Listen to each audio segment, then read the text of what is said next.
So hello everyone, my name is Alish Sharma and I welcome you all to my YouTube channel. आज हम video lecture 2 बनाएंगे solution chapter का। Last अगर video lecture आपने पहला नहीं देखा हो तो वो देख लेना। थोड़ा वो वीडियो लेक्चर मैंने स्पीड से बनाया था क्योंकि बहुत ही बेसिक सी चीज थी, उसको मैंने फटाफट से कंप्लीट कर दिया। आज के वीडियो लेक्चर में भी हम लोग फटाफट से कंप्लीट करेंगे, कोई टाइम वेस्ट नहीं करने वाले हैं, सीधा टॉपिक पे चले जाएंगे। ये सारी जो चीजें मैं करवाने वाला हूँ आज ऑलरेडी आपने 11th स्टैंडर्ड में चैप्टर नंबर 1 मोल कॉन्सेप्ट वाला चैप्टर उसमें कर लिए थे।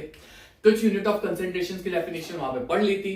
अब हम पढ़ने वाले हैं कुछ और यूनिट ऑफ कंसंट्रेशन की डेफिनेशंस, उससे रिलेटेड जो एनसीईआरटी के जितने भी न्यूमेरिकल्स है, सॉल्व एग्जांपल है, इंटेक्स्ट है और एक्सरसाइज, वो हम नेक्स्ट वीडियो लेक्चर से स्टार्ट कर देंगे। ठीक है, तो बने रहेगा मेरे साथ। अभी तक आपने मेरा वीडियो या चैनल में सब्सक्राइब नहीं किए तो सब्सक्राइब कीजिए, मेरे वीडियो को लाइक दीजिए, फॉरवर्ड कीजिए फटाफट से और बेल बटन जरूर दबाइएगा ताकि मेरा वीडियो अपलोड होते ही सबसे पहले आपको मैसेज मिल जाए। ठीक है, स्टार्ट करते हैं। यूनिट ऑफ कंसंट्रेशन क्या, हमने जब सॉल्यूट में सॉल्यूट को सॉल्वेंट में डाला तब सोल्यूशन बना।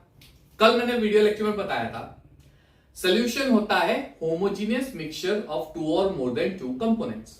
अब सवाल ये आता है कि कितना अमाउंट, मैंने मान लीजिए कि NaCl लिया, उसको मैंने वाटर में डाल दिया, तो कितना अमाउंट डाला, वो जो अमाउंट हम मेजर करते हैं सोल्यूट का उसे हम बोलते हैं कॉन्सेंट्रेशन ऑफ सोल्यूट। अब उस कॉन्सेंट्रेशन को मेजर कैसे करेंगे, तो उस कॉन्सेंट्रेशन को मेजर करने के लिए कुछ यूनिट्स डिसाइड किए गए। हम लोग 1 बाय 1 सारी यूनिट की डेफिनेशन बेसिक से पढ़ लेंगे, बेसिक से डेफिनेशन पढ़ के उसके फॉर्मूलाज दे देंगे, हम फिर उसके न्यूमेरिकल स्टार्ट करेंगे। कुछ चीजें जैसे मैंने बताया 11th में पढ़ लिए तो वो हम फटाफट से कंप्लीट कर देंगे। ठीक है, तो कितने यूनिट ऑफ कंसंट्रेशन होते हैं, तो बेसिकली एनसीईआरटी की अगर मैं बात करूं तो एक होती है मोलारिटी, ठीक है, एक होती है मोलालिटी, एक होता है नॉर्मालिटी, फिर percentage of substance by mass, फिर percentage of substance by mass to volume and percentage of substance by volume to volume. एक होता है मोल फ्रैक्शन और एक होता है पार्ट्स पर मिलियन। अब जैसा मैंने बताया ये सारी बेसिक डेफिनेशंस है, एनसीईआरटी लेवल से। एक और डेफिनेशन है जो एनसीईआरटी में नहीं दी गई है, नीट के लिए वो डेफिनेशन इंपॉर्टेंट है, जेईई मेंस के लिए भी डेफिनेशन काफी इंपॉर्टेंट है और वो है फॉर्मेलिटी। ठीक है, एक फॉर्मूला है, ऐसे तो हम देखने जाए स्ट्रेंथ इन ग्राम पर लीटर भी होता है और एक होता है डेमल, लेकिन वो सारी चीजें नीट के बच्चों के लिए इतना इंपॉर्टेंट नहीं है। स्ट्रेंथ इन ग्राम पर लीटर आप कर सकते हो, वो स्ट्रेंथ इन ग्राम पर लीटर में ग्राम पर लीटर इंडिकेट कर रहा है मास अपॉन वॉल्यूम। ठीक है, बस वही चीज है। चलो बेसिक से सारी डेफिनेशन फटाफट से हम लोग स्टार्ट कर रहे हैं। सबसे पहली डेफिनेशन मोलारिटी, आपने 11th स्टैंडर्ड में पढ़ लिए डेफिनेशन, याद करो। मोलारिटी किसे कहते हैं, what does it means, molarity definition. चलो मोलारिटी क्या होती है, मोलारिटी आप ऐसा बोल सकते हो, मोलारिटी यानी the number of moles of solute dissolve in unit या फिर dissolve in 1 litre of solvent. अच्छा, आप ऐसा भी बोल सकते हो 1 litre of solution is known as molar solution, और ये जो यूनिट है इस यूनिट को हम बोलेंगे मोलारिटी। ठीक है, चलिए तो ये डेफिनेशन हो गई। ओके, क्या लिखा मैंने, मोलारिटी क्या होता है, number of moles of solid dissolving 1 litre of solvent या फिर 1 litre of solution. Clear, definition से क्लियर पता चल रहा है, मैंने यूज किया है 1 लीटर, यानी यहां पे हम जो वॉल्यूम लेते हैं ज्यादातर लिक्विड स्टेट में लेते हैं। हम क्या कर रहे हैं, सॉल्यूट के मोल्स, जो भी मोल्स है उसको अगर 1 लीटर सोल्यूशन में डिसॉल्व करेंगे तो उस सोल्यूशन को हम मोलर सोल्यूशन बोलेंगे और हमारी जो यूनिट है उस वो हो जाएगी मोलैरिटी। इसका मतलब अगर मैं डेफिनेशन देखूं तो डेफिनेशन पे से ही मुझे पता चल जाएगा कि ये जो मोलारिटी है, इस मोलारिटी का जो यूनिट है वो हो जाता है मोल पर लीटर। तो मैंने यहां पे यूनिट मोलारिटी लिखा और बेसिकली हम उस लिखते हैं मोल पर लीटर, या फिर सिंबॉलिकली अगर मैं लिखना चाहूंगा तो उसको सिर्फ कैपिटल एम भी लिख सकता हूं। ठीक है, कुछ इंपॉर्टेंट चीजें याद रखना। मान लीजिए आपको दिया जाए 2 molar HCl solution, 2 molar HCl solution, इसका मतलब क्या होता है 2 मोलर, 2 मोलर। तो ये जो मोलर है, ये मोलर इंडिकेट करता है मोल्स, है ना, तो इसका मतलब 2 मोलर हो जाता है 2 मोल्स। अब मैंने क्या बताया, मोल्स इन 1 लीटर सोल्यूशन, इसका मतलब यहां पे जो हम वॉल्यूम लेंगे वो वॉल्यूम 1 लीटर लेते हैं, तो 2 मोल्स इन 1 लीटर सोल्यूशन, उसका हम ये मीनिंग निकालते हैं। जैसे मान लीजिए आपको बोला जाए 5 मोलर शुगर सोल्यूशन, तो 5 मोलर शुगर सोल्यूशन में जो 5 मोलर है, तो मोलर की जगह मोल्स डाल दो, आपको मिल जाएंगे 5 moles of sugar in a litre solution. समझ में आ रहा है? तो ये बेसिक डेफिनेशन हो गई मोलारिटी की, जो आपको याद रखनी है। उसको हम डालेंगे मोल पर लीटर के फॉर्म में, या फिर सिर्फ कैपिटल एम। जैसे मैंने यहाँ पे 2 मोलर सोल्यूशन लिखा, तो इस 2 मोलर सोल्यूशन को मैं 2 कैपिटल एम भी लिख सकता हूं, या फिर आप 2 मोल पर लीटर भी लिख सकते हो। समझ में आया? तो हमारी पहली डेफिनेशन हो गई। चलिए बढ़ते हैं सेकंड डेफिनेशन की ओर। डेफिनेशन मोलालिटी की बात करेंगे। चलिए, मोलालिटी क्या होती है? तो मोलारिटी और मोलालिटी में ज्यादा डिफरेंस नहीं है। डिफरेंस सिर्फ इतना है कि हम यहां पे 1 लीटर लेते हैं, मोलालिटी में 1 लीटर नहीं लेंगे, मोलालिटी में आएगा 1 किलोग्राम। तो हम लोग डेफिनेशन में देंगे कुछ इस तरह से चीज, the number of moles of solute dissolve in 1 kilogram of solvent is known as molal solution, उसे हम मोलल सोल्यूशन बोलेंगे, और जो यूनिट होता है वो हो जाएगा हमारा मोलालिटी। ठीक है, अब बहुत ही इंपॉर्टेंट चीज नोट करना, मैंने यहां पे लिखा है 1 किलोग्राम ऑफ सॉल्वेंट, यहां पे मैंने लिखा था 1 लीटर ऑफ सॉल्वेंट, लेकिन साथ में मैंने ये भी बताया था कि 1 लीटर ऑफ सोल्यूशन भी लिख सकते हो, जबकि यहां पे मैंने बताया है 1 किलोग्राम ऑफ सॉल्वेंट, यहां पे मैंने ये नहीं लिखा है कि 1 किलोग्राम ऑफ सोल्यूशन।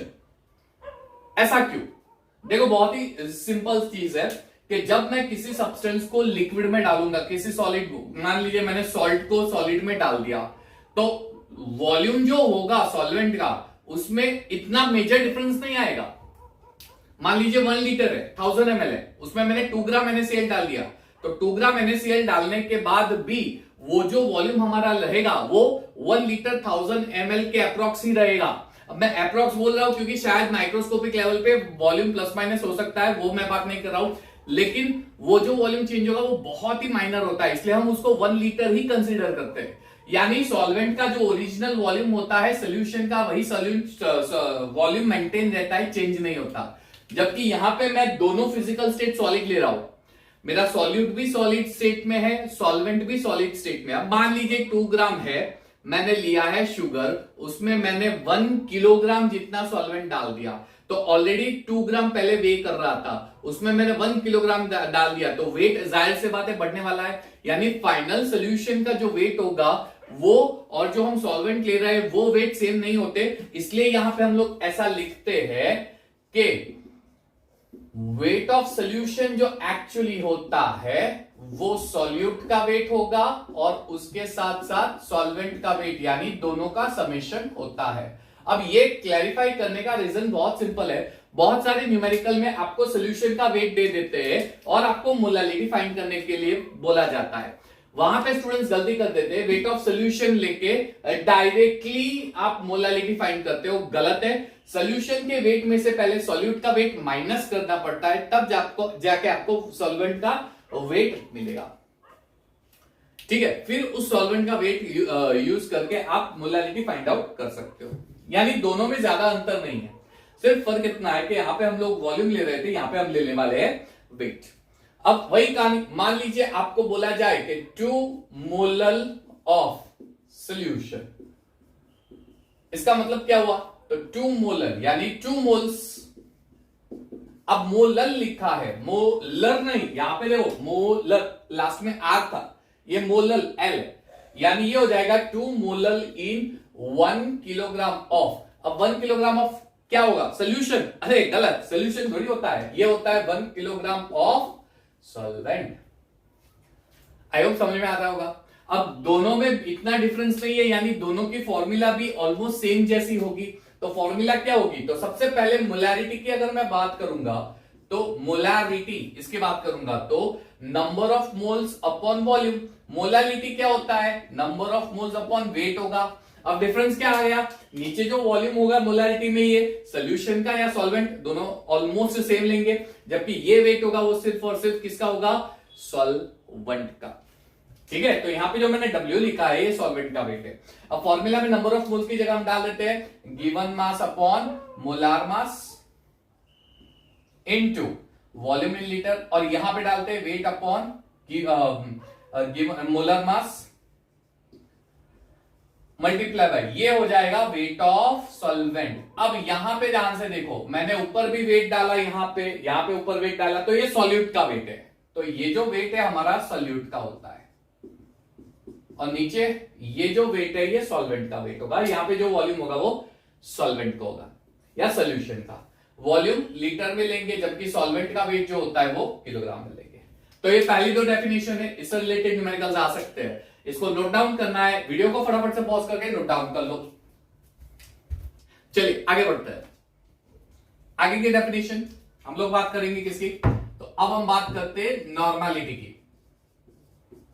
नॉर्मलिटी क्या होता है, अब जैसे नंबर ऑफ मोल्स होता है, वैसे ही नॉर्मलिटी में हम लिखेंगे द नंबर ऑफ इक्विवेलेंट,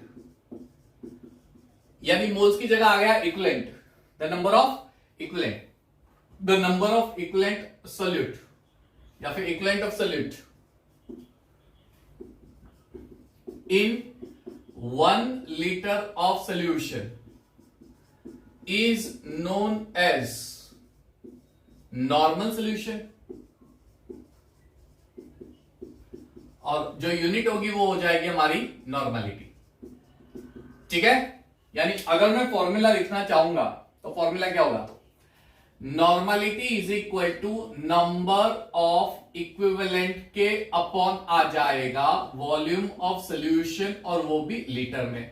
अब सवाल यह आता है नंबर ऑफ इक्विवेलेंट होता क्या है, तो नंबर ऑफ मोल्स क्या होता है बच्चों, given mass upon molar mass. वैसे ही नंबर ऑफ इक्विवेलेंट होता है given mass upon equivalent mass. तो यहां पे जो नंबर ऑफ इक्विवेलेंट है ये हो जाएगा weight of solute given mass divided by equivalent mass, equivalent weight होता है। ठीक है, ये equivalent weight multiply by volume of solution in litre. Clear.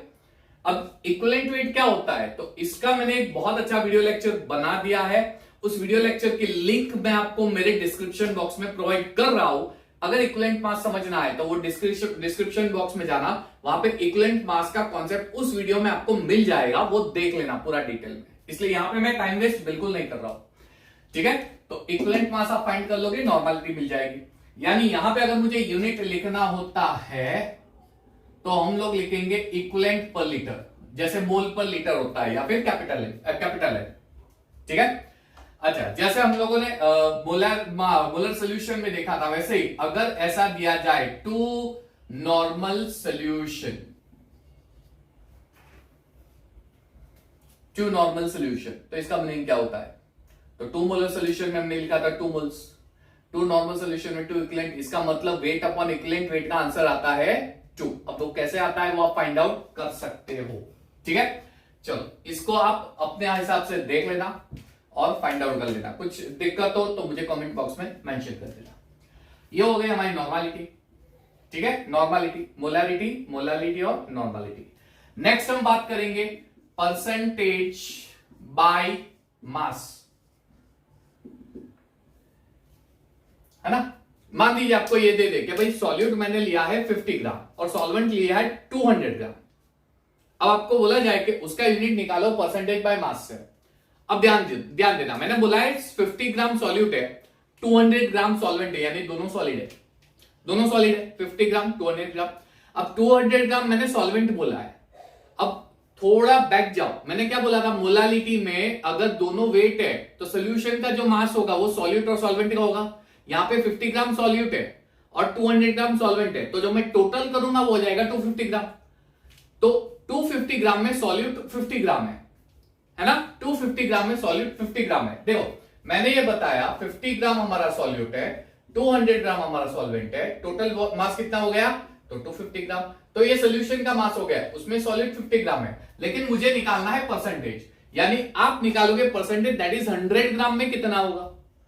यानी ये 250 ग्राम सोल्यूशन है, इसकी जगह अगर मैं सोल्यूशन को 100 ग्राम दे दूं, तो 100 ग्राम कर दूं, तो उसमें सॉल्यूट का मास कितना होगा, वो जो मास होगा वो परसेंटेज के फॉर्म में मिलेगा। क्यों, क्योंकि हम फाइंड कर रहे हैं with respect to 100 gram of solution.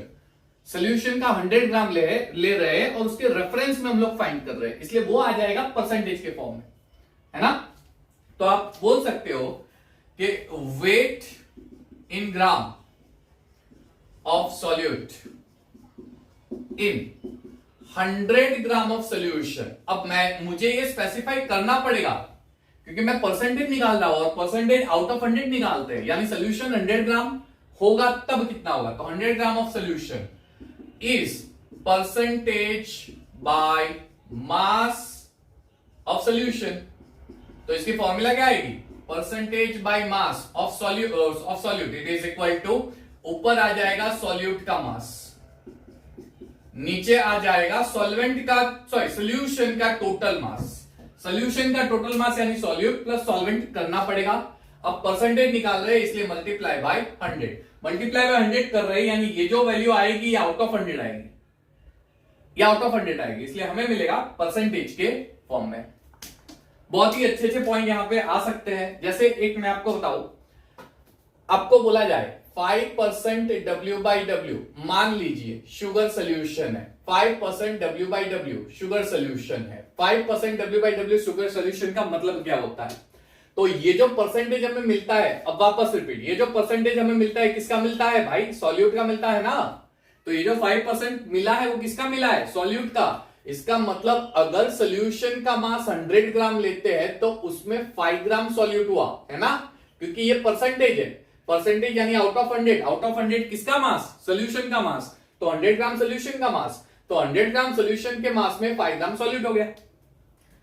अब देखो ये जो 100 ग्राम है ये किसका मास है, सोल्यूशन का, तो सॉल्वेंट का भाई कितना मास होगा, तो वो सॉल्वेंट का मास हो गया 95 ग्राम, है ना। ये सारे क्वेश्चन सॉल्व करने में ये तुक्के काम लगते हैं, मोलालिटी के क्वेश्चन आते हैं तो ये तुक्के हमें लगाने पड़ते हैं। सोल्यूशन का 100 ग्राम होता है, उसमें सॉल्यूट का मास माइनस करना पड़ेगा, है ना, इजी है, ठीक है। चलो आगे बढ़े। परसेंटेज बाय मास ऐसे कैसे होता है, percentage mass upon volume, percentage mass upon volume, यानी ऊपर मास नीचे वॉल्यूम, यानी सॉल्यूट जो होगा वो वेट होगा और सोल्यूशन जो होगा वो वॉल्यूम होगा। अब यही चीज यहां पे मान लीजिए मैं बोलता हूं 50 ग्राम सॉल्ट है, उसको मैंने डाल दिया 500 ml वाटर में, 50 ग्राम सॉल्यूट है, 50 ग्राम मैंने ले लिया सॉल्यूट, अब उसको मैंने डाल दिया 500 ml वाटर में, तो अब सोल्यूशन मिलेगा। अब देखो एक सॉलिड है एक लिक्विड है, तो सोल्यूशन का फिजिकल स्टेट क्या होगा, कल के वीडियो लेक्चर में बताया है, सोल्यूशन का फिजिकल स्टेट डिसाइड करता है सॉल्वेंट का फिजिकल स्टेट जो होगा वो, यानी सॉल्वेंट का फिजिकल स्टेट वॉल्यूम है, यानी यहां पे सोल्यूशन जो आएगा वो भी वॉल्यूम के फॉर्म में आएगा भाई।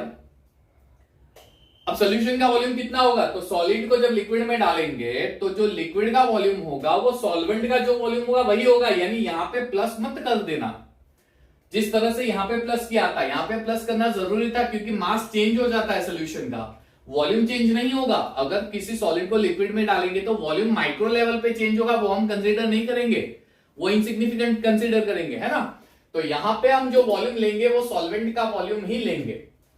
अब ये जो सॉल्वेंट का वॉल्यूम है वो 500, यानी सोल्यूशन भी 500, उसमें 50 ग्राम, लेकिन मुझे फाइंड करना है परसेंटेज, और परसेंटेज हम फाइंड करते हैं आउट ऑफ 100, तो 100 ml सोल्यूशन लूंगा तो कितना होगा, है ना। तो डेफिनेशन जो ये है वही वाली डेफिनेशन हम यहां पे करने वाले हैं, तो हम ऐसा लिखेंगे, weight in gram of solute in 100 ml of solution is percentage W by V। Solute का समझ में आ रहा है, सॉल्यूट का परसेंटेज W by V हो जाएगा। क्लियर? तो अगर मैं फॉर्मूला लिखूं इसके जैसे तो ये हो जाएगा percentage W by V is equal to, ऊपर आएगा वेट ऑफ सॉल्यूट वो भी ग्राम में, नीचे आएगा वॉल्यूम ऑफ सोल्यूशन लेकिन वो होगा ml में, मल्टीप्लाई बाय 100 क्योंकि हम लोग परसेंटेज निकाल रहे हैं।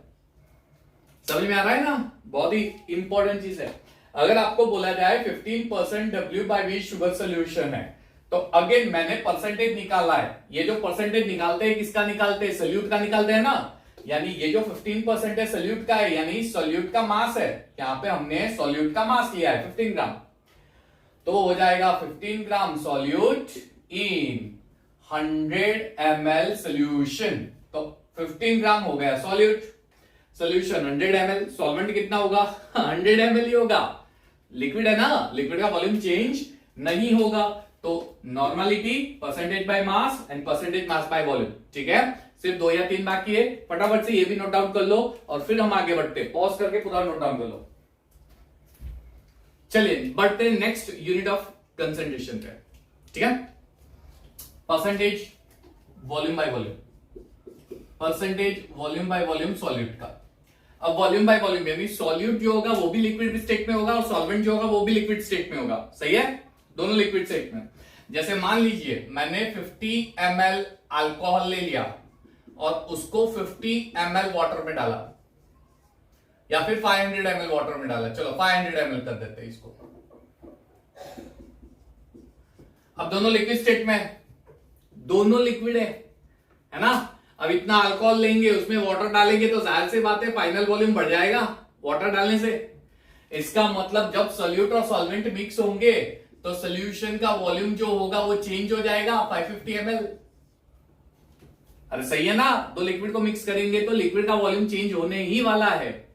अब यहां पे अगर आप देखोगे तो 50 ml अल्कोहल हमारा सोल्यूट है, सोल्यूशन का वॉल्यूम 550 ml है, हमें परसेंटेज निकालना है यानी आउट ऑफ 100 निकालना है, तो हम क्या बोलेंगे volume of solute in 100 ml of solution, solution का 100 ml is percentage V upon V।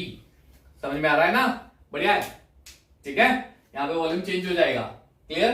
तो फॉर्मूला क्या होगी, percentage volume upon volume is equal to volume of solute, solute का volume, volume of solution, solution का volume multiply by क्या करेंगे 100, 100 multiply क्यों कर रहे हैं, अगेन वही चीज परसेंटेज निकालना है भाई, है ना, परसेंटेज निकालना है। चलिए अगर मैं बोलूं कि 10% volume upon volume of alcohol, तो इसका मतलब क्या निकलता है तो मैंने निकाला है 10%। 10% हम परसेंटेज किसका निकालते हैं, सॉल्यूट का ना, तो ये 10% मिला है वो किसका मिलता है, सॉल्यूट का मिलता है ना। इसका मतलब यहां पे जो 10% है वो एक्चुअली 10 ml है ना, 10% है जो वो वॉल्यूम है वो एक्चुअली 10 ml है ना। तो 10 ml of alcohol in 100 ml solution, solution 100 ml है। अगर आपको ये पूछूं कि सॉल्वेंट का कितना वॉल्यूम होगा तो जाहिर सी बात है 90 ml, क्योंकि सोल्यूशन का जो 100 ml है उसमें 10 ml तो सिर्फ सॉल्यूट का है, इसलिए सोल्यूशन जो होगा वो 90 ml होगा, है ना, समझ में आया। तो ये हो गया percentage volume by volume, percentage volume by volume और परसेंटेज वेट बाय वॉल्यूम ज्यादातर नीट बच्चे वालों के लिए इंपॉर्टेंट है, क्योंकि आप जब आगे मेडिकल या फार्मेसी में जाते हो तो ये यूनिट ऑफ कंसंट्रेशन वहां पे आते हैं, क्लियर। तो ये आपके लिए इंपॉर्टेंट। एक और है फॉर्मेलिटी, वो भी आएगा लेकिन वो बाद में बात करते हैं, पहले सारी बेसिक एनसीईआरटी लेवल से बात कर लेते हैं। मोल फ्रैक्शन देखो, नाम देखो, नाम मोल फ्रैक्शन, मोल फ्रैक्शन का मतलब क्या होता है, फ्रैक्शन यानी क्या, P by Q, A by B है ना, 2/3, 4/7 ये फ्रैक्शन होता है, इसे हम फ्रैक्शन बोलते हैं मैथ्स में, है ना। तो ये फ्रैक्शन हो गया वो वैल्यू, और आया है मोल फ्रैक्शन, यानी हम जो फ्रैक्शन लेते हैं 2/3, 4/5 है ना, 6/11, ये जो फ्रैक्शन होगा ये मोल के फॉर्म में होगा। यानी इस फॉर्मूला में हम लोग सॉल्यूट और कंपोनेंट का मोल्स निकालेंगे, यानी यहां पे रेशियो लेंगे। तो डेफिनेशन कुछ ऐसी होगी, द रेशियो ऑफ, ध्यान से समझना, the ratio of number of moles of solute या फिर component to the total number of moles of solution is mole fraction. ये होता है mole fraction, it is mole fraction. तो मैंने रेशियो लिया है मोल्स का। मान लीजिए आपको बोला जाए कि सॉल्यूट के मोल्स निकालो, number of moles of solute, यानी मैं रेशियो लूंगा किसका, तो जिसके मोल निकालने हैं वो अपॉन टोटल मोल्स, यानी जितने कंपोनेंट होंगे वो सारे मोल्स। मुझे सॉल्यूट के मोल्स निकालने हैं तो ऊपर आएंगे सॉल्यूट के मोल्स और नीचे आएंगे टोटल मोल्स। टोटल मोल्स यानी सॉल्यूट के मोल्स प्लस सॉल्वेंट के मोल्स, है ना। तो ये हो जाएगा not number of moles of solute, I am sorry, it is mole fraction of solute. ऐसे कैसे आप मोल फ्रैक्शन ऑफ सॉल्वेंट निकाल सकते हो, सॉल्वेंट का मोल फ्रैक्शन निकालना है ना, तो number of moles of solvent divided by solute के मोल्स प्लस सॉल्वेंट के मोल्स।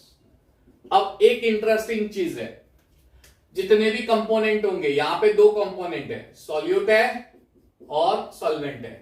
जितने भी कंपोनेंट होते हैं उनके मोल फ्रैक्शन का समेशन ऑलवेज 1 होता है।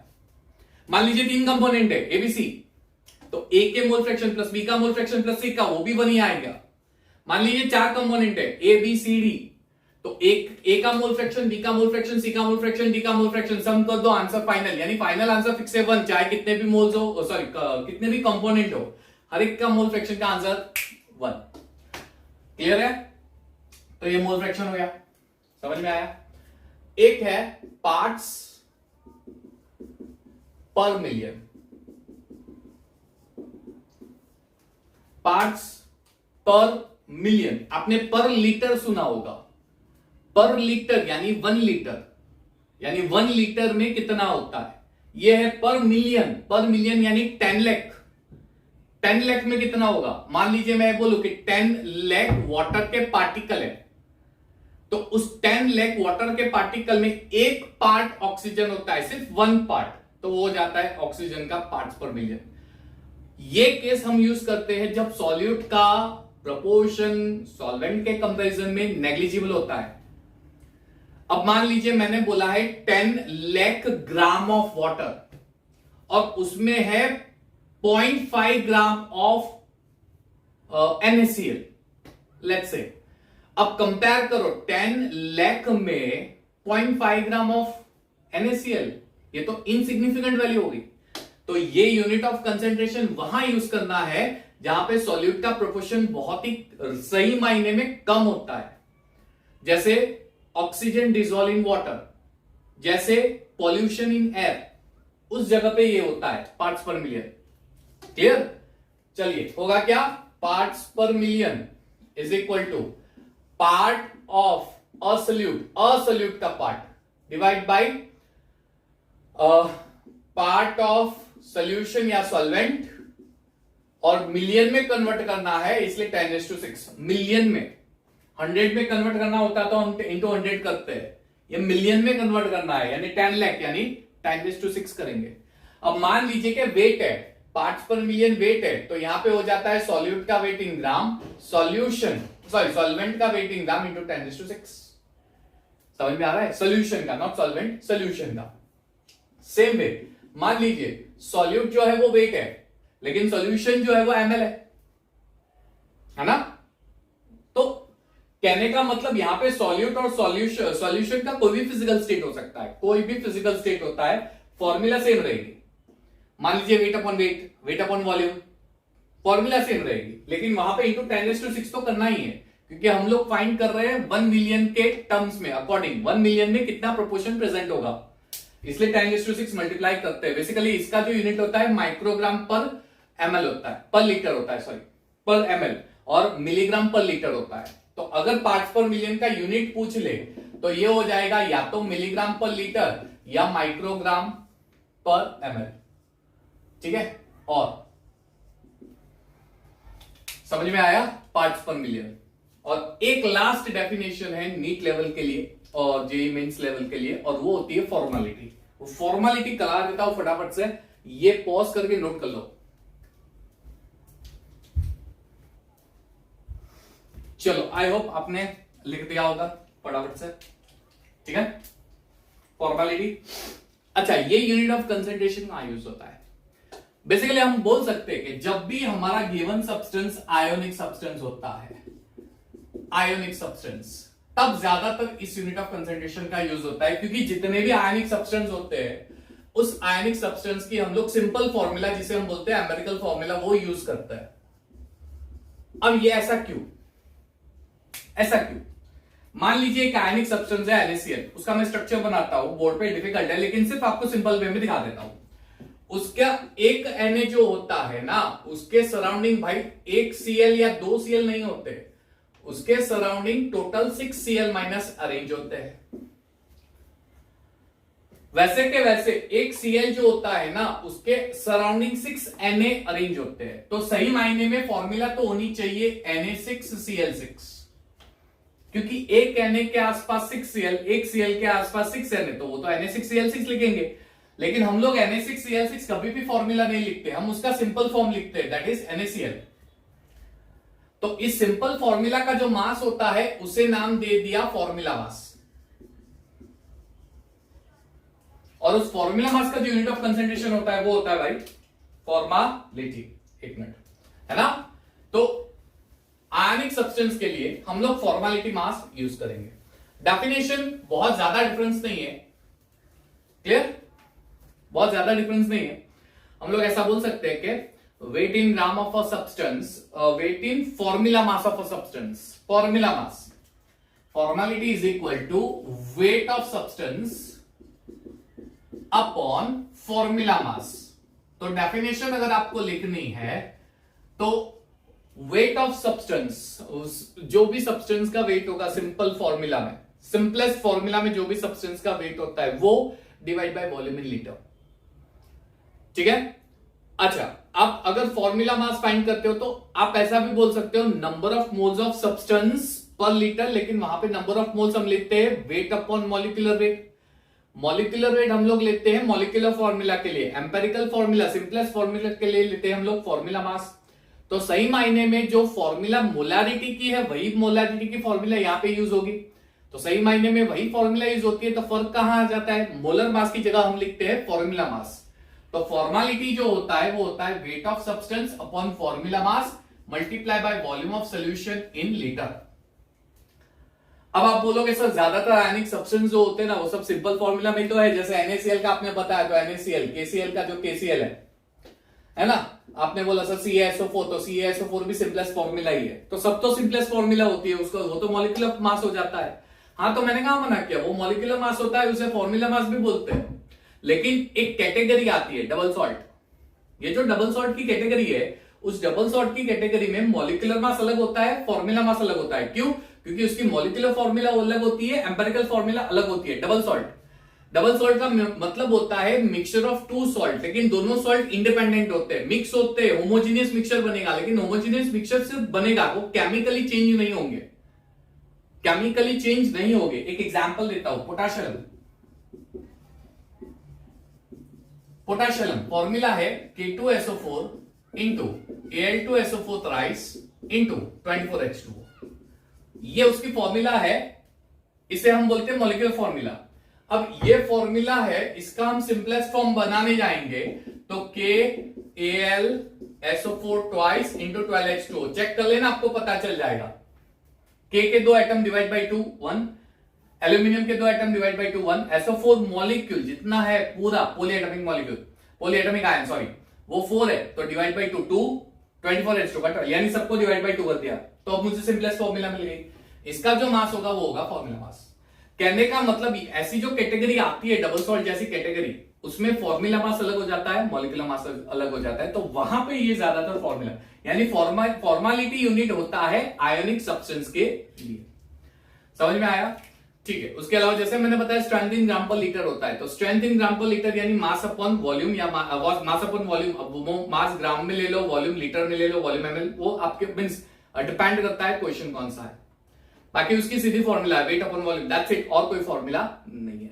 तो ये है सारी यूनिट ऑफ कंसंट्रेशन, सारे यूनिट ऑफ कंसंट्रेशन। पूरा वीडियो लेक्चर अच्छे से देखना, क्योंकि नेक्स्ट वीडियो लेक्चर में हम लोग करने वाले हैं पूरे न्यूमेरिकल्स, एनसीईआरटी के जितने न्यूमेरिकल्स है, शायद एक वीडियो लेक्चर में ना भी हो, तो एनसीईआरटी के फॉर्मूला का न्यूमेरिकल्स के लिए 2 वीडियो लेक्चर बनाने पड़े तो बना देंगे, उसमें कोई नई बात नहीं है। लेकिन वो फॉर्मूला सारी आपको आएगी तो आप सारे न्यूमेरिकल कर पाओगे।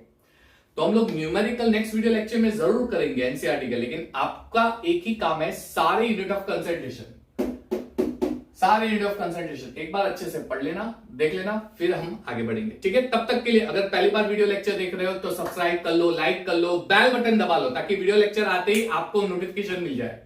ठीक है, लाइक्स दे दो, अच्छे से कमेंट्स दे दो। मिलते हैं नेक्स्ट वीडियो लेक्चर में। Thank you everyone, have a nice time.